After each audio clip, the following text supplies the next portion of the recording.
Dad welcome back to my channel. आज का जो हमारा टॉपिक है वो है बच्चे की खांसी, बच्चे के आवाज़ आना, सो नहीं पाता है बच्चा रात को, तो उसको तुरंत कैसे ठीक करें।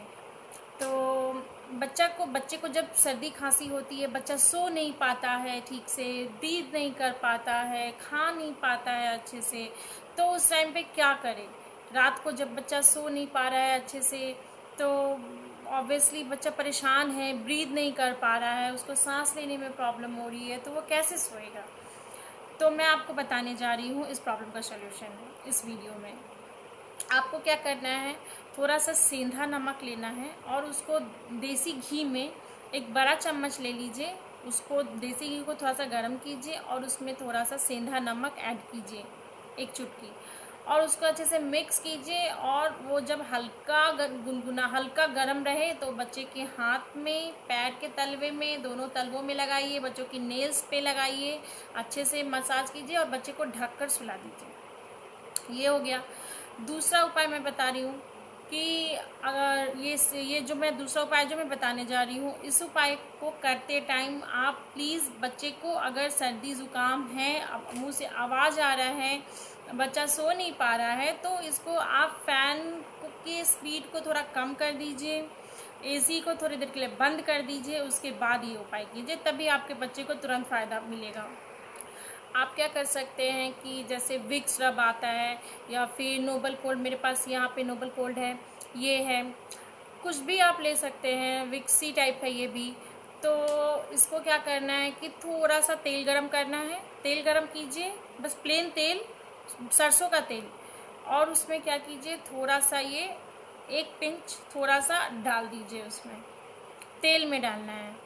वो अपने आप थोड़ा गरम गरम तेल में ये अपने आप मेल्ट कर जाएगा। उसके बाद क्या करना है, बच्चे के दोनों हाथ के तलवे में, पैर के तलवे में, पूरा फिंगर्स में, नेल्स में, और बच्चे के चेस्ट पर, पीठ पर अच्छे से इसको मालिश करना है, अच्छे से मसाज करना है। इससे क्या होगा, आप बिलीव नहीं कीजिएगा, बच्चे को तुरंत आराम मिलेगा, आपका बच्चा अच्छे से सो पाएगा।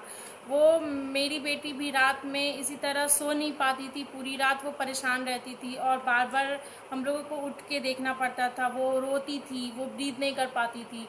तो हम लोग भी यही करते थे, उसके तुरंत फिर थोड़ा सा ऑयल गरम करके उसके दोनों हाथ पैर के तलवे में लगा देना, और थोड़ा सा गले में लगा देना, थोड़ा सा चेस्ट में, थोड़ा सा पीछे लगा, पीठ में थोड़ा सा लगा देने से बच्चे को तुरंत आराम मिलता है।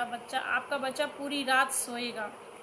ये मैंने भी किया है, मेरे बच्चे को बहुत इससे आराम हुआ। आई होप कि आपको भी इससे अपने बच्चे के में फ़ायदा दिखेगा। तो प्लीज़ आप ट्राई कीजिए। और प्लीज़ इसको सिर्फ हाथ पैर में लगाना है, हाथ पैर के तलवे में लगाना है, थोड़ा सा गले में लगाना है, चेस्ट पे लगाना है, और थोड़ा सा पीठ पे लगाना है। पीठ का जो ये वाला जो पोर्शन होता है गर्दन के जस्ट नीचे, वहाँ पे लगाना है। मगर इसको आप कभी भी नाक में नहीं लगाइएगा, भूल करके भी नाक में नहीं लगाइएगा। और कभी कभी क्या होता है ना कि बेबी का पूरा जब नाक ब्लॉक हो जाता है ना, तो पूरा यहाँ पे बच्चे के पूरा इधर इधर पूरा चिपका रह जाता है। तो उस केस में क्या कीजिए, आप कभी भी बच्चा आपका सो रहा होता है तो आप क्या कीजिए, वो तो मैंने नोज़ल ड्रॉप बताया है, वो तो आप कर सकते हैं। दूसरा क्या करना है आपको कि बच्चे का यहाँ पे पूरा ड्राई हो जाता है, नोज़ के पास बच्चा परेशान हो जाता है, रोता है, टच नहीं करने देगा। बच्चा जब आपका सो जाए तो आप क्या करना कि मस्टर्ड ऑयल लेकर के, सिर्फ मस्टर्ड ऑयल, उसमें कुछ मिक्स नहीं करना है, प्लेन मस्टर्ड ऑयल को लेकर के हल्का गरम कर लेना। जब वो मतलब ऑलमोस्ट ठंडा जैसा हो जाए, लेकिन फिर भी पहले गुनगुना करना उसको थोड़ा हल्का, उसके बाद वो ठंडा भी हो जाए तो चलेगा, लेकिन पहले गरम करना। उसको बच्चे के यहाँ पे बस ऐसे ऐसे करके बस लगा देना अंदर। ज़्यादा ऐसे बोलते हैं कि डालते हैं, लेकिन बच्चा छोटा रहता है, वो उसको परेशानी हो जाएगी, वो फिर रोने लगेगा, वो उठ जाएगा। आप हल्का ऐसे ऐसे भी लगा दोगे ना, उसको बहुत अच्छा लगेगा, बहुत फ़ायदा होगा। आप एक बार ज़रूर ट्राई करिए।